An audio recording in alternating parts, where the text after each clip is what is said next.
My grandma and grandpa lived in a small farmhouse.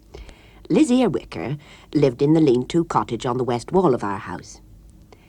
When she was on her last and crucial bed, she called on the All-High to allow her some time to make amends for her life of mischief and wickedness. She did not ask to go on living in herself, but to go into a she-cat for as goodly a time as the All-High thought fit. Liz Earwicker was a wicked woman, and suspected of being in league with you-know-who with thorns. She told fortunes, taking money for it. She made moments, and if a girl was in a predicament, she had ways of dealing with it, such as daily a cube of laundry blue Reckitt's dissolved in gin and water, or a whole nutmeg grated into a mug of Guinness, and other remedies I could not reveal even if I knew them. Sometimes the predicament was resolved.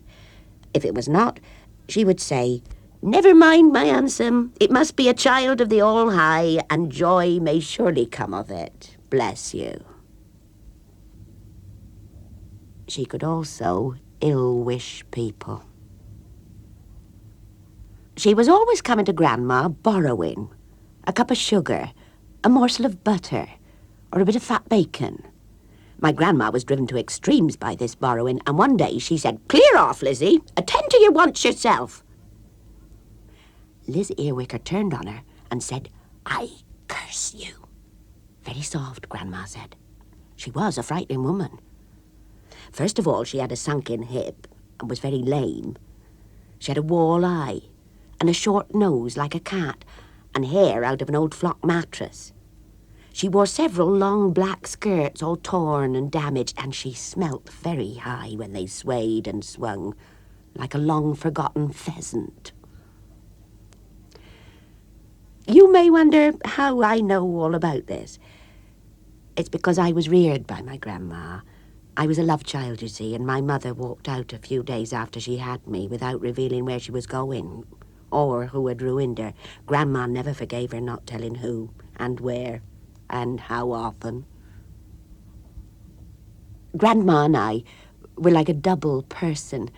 She used to say, "Ellen, you're like me entirely. You're clever." And she was right. Oh, yes. There was no doubt she suffered greatly from Liz Earwicker, especially after the cursing. Grandpa lost an in-calf heifer and the calf.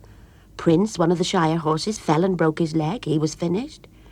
Grandma's two favourites, my Uncle Stanley and Tom, went pigeon shooting, got into a quarrel, and Tom shot Stanley. Grandma spent all night taking buckshot out of his back and behind with a needle. Her eldest daughter, Eva, who worked in Chelmsford, was ravished by a commercial traveller, and the young turkeys stood about dying like flies. So, of course, in the end, Grandma had to put things to right with Liz Earwicker, which she did with a bag of Demerara and a pound of the best butter. So, in due time, there Grandma was, sitting by Liz Earwicker's rank-smelling deathbed, and fairly retching with the stench.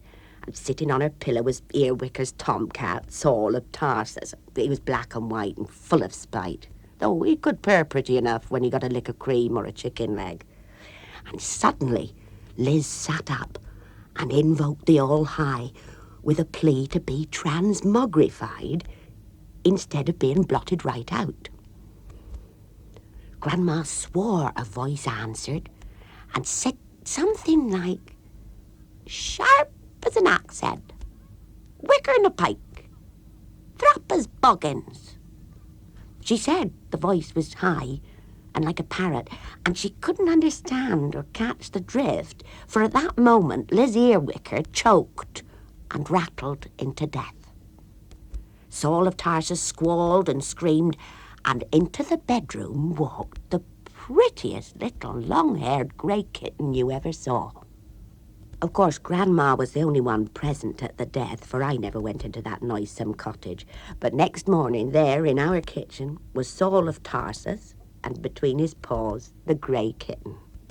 She was sweet as a lily flower. Can I have her for my own? I cried. Well, yes, you can.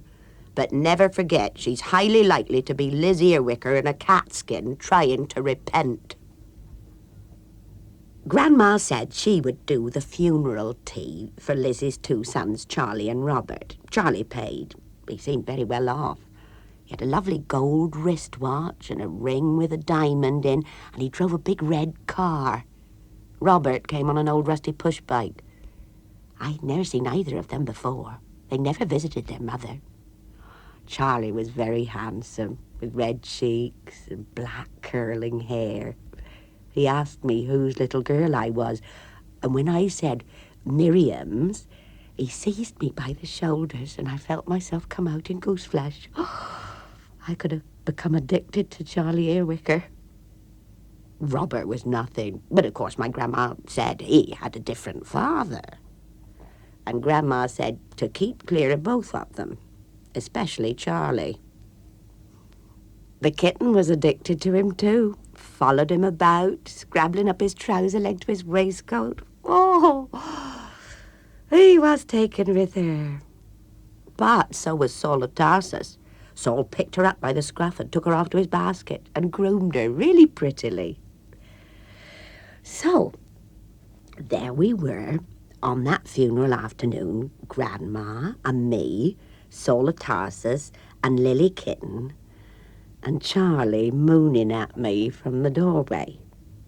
He gave my grandma a real handful of money notes, and I heard him whisper, "Tell me true, for God's sake, whose is she?" "She's Miriam's," said Grandma. "And I've seen neither hair nor hide of that young madam for 14 years. She's not for touching, so you sit in your hands, Charlie Earwicker." Then I clearly heard, as you do hear a whisper, "If she's Miriam's, she's mine." Grandma cried out as in great pain, "You? You? All the time it was you! Once! Only once!" he cried. But she seized hold of Grandpa's horsewhip in the corner and set about Charlie. My dad? That lovely man, my dad? I believed it. I knew it was true, so I flew at Grandma and tried to protect Charlie. But like Miriam, my mother, he fled away. What could he do against Grandma? Later, "Oh, Grandma, Grandma," I said. I was crying something awful. "What a tangle! I'm your grandchild by Miriam, but I must be Liz Earwicker's grandchild through Charlie. That means Lily Kitten is my granny, so I'm partly cat through the All-High." "Who is the All-High?" Grandma told me to think no more of it. "You're clever, just like me, Ellen," she said. "You trust in that. No need to dwell on dole and dwine and disdain. Come, my angel, we'll have a little woman's meal away from funeral baked meats and chitterlings." "Oh, yes," I wept. "Bread with butter and brown sugar. That's right, to keep us strong. Women are best and strongest." "Grandpa and Charlie are lovely," I said. Grandma only said, "Men have their uses." Then began the happy time. There was such harmony now Liz Earwicker was no longer next door with her sad girls and her ill-wishing and borrowing. The hens laid well, the calves fetched a good price, and only once was there dole and dwine, and that was when Lily Cat, on the way to her first litter, bit off the heads of some chicks Grandpa'd left drying off in his old bowler hat by the fender. Only once. Grandpa said he'd drown her, but I cried so hard he gave her a second chance. She never did it again.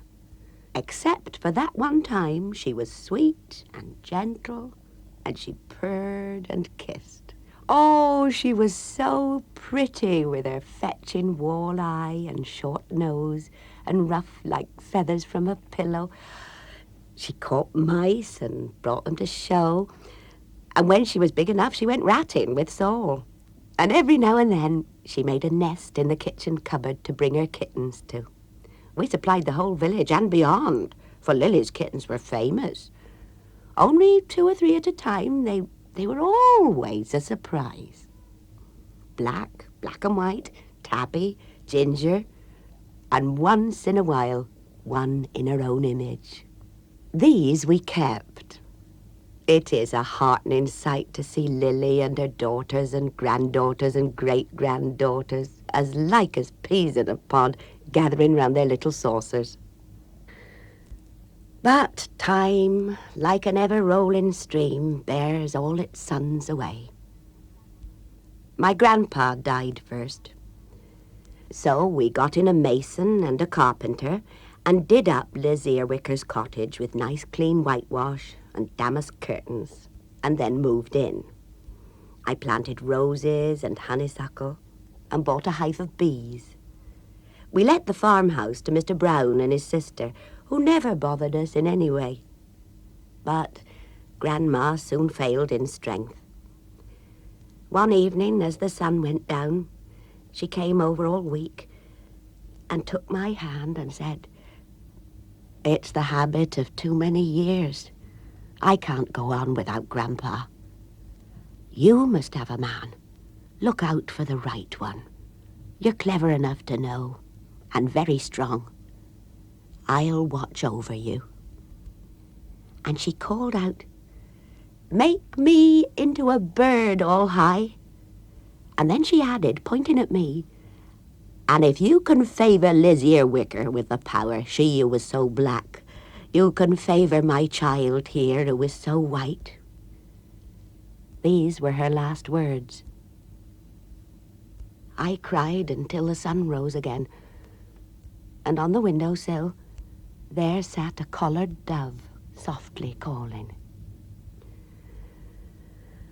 But, you see, as ever, there was conflict. Lily Cat spat at her and snaked towards her, so I had to catch her and put her in a basket and climb to the roof of the mill to free her. "Grandma Dove," I said, "don't come back. There's danger in our house. Liz Earwicker may overcome us." But the collared dove came back, and I prisoned her safely in a wicker cage. Very gladly around this time I buried Saul of Tarsus when he died of a chicken bone. Imagine me now, then, with my dove, my mother cat, and her children, and her children's children.